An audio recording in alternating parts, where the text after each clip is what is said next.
I was one day in Uganda. I was in Uganda one time. And when we arrived there, they didn't know why. I said, at night when I was praying, God told me, he said, there is a place you have if you want to do the meeting tomorrow. There's a place you must go and deal with. So I said, what is this place? So the following morning, I had that word. God told me the name of the place. He said, there's a place called Ginger. I asked the one who was hosting me, I said, my son, do you know a place called Ginger? I said, I want to go. He's like, oh, my father, you will enjoy the place. It's a tourism place. So I said, take me there.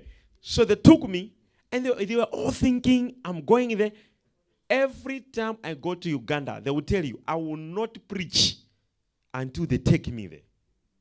As we are driving, I said, can you stop by that bush? And my Sunday, he drove. And I walked out. I went into the bush. Guess what I saw? Under a tree. An altar, demonic altar, where people had put traditional pots, these traditional pots, all around the tree.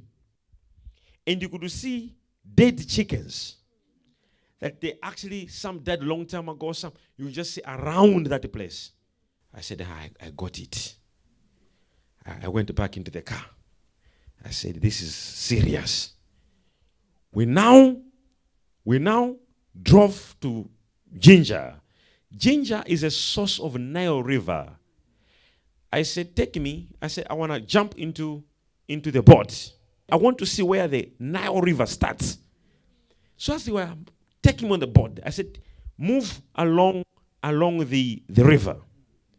All I was seeing along the river were altars, demonic altars, people putting pots and crazy stuff all around.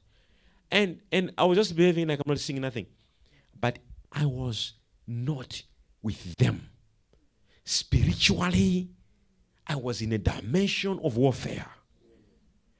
I knew it is so difficult prophetically, the land of Uganda to be redeemed if these altars are not dealt with.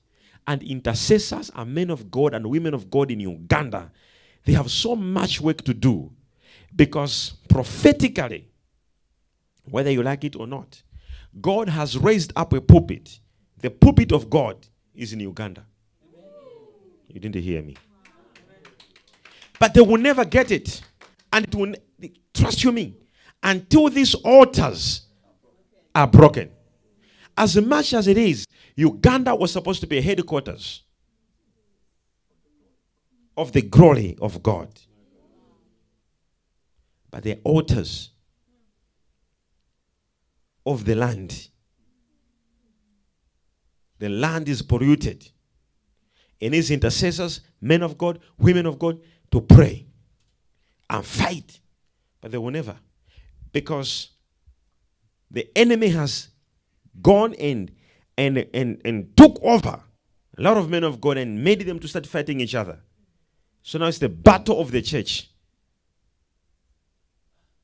So I'm moving there, and they are moving me. And I'm like, oh, this is crazy. I could sense warfare. Altars of the land. You must make sure you deal with altars of you were not there in New York when New York was being established.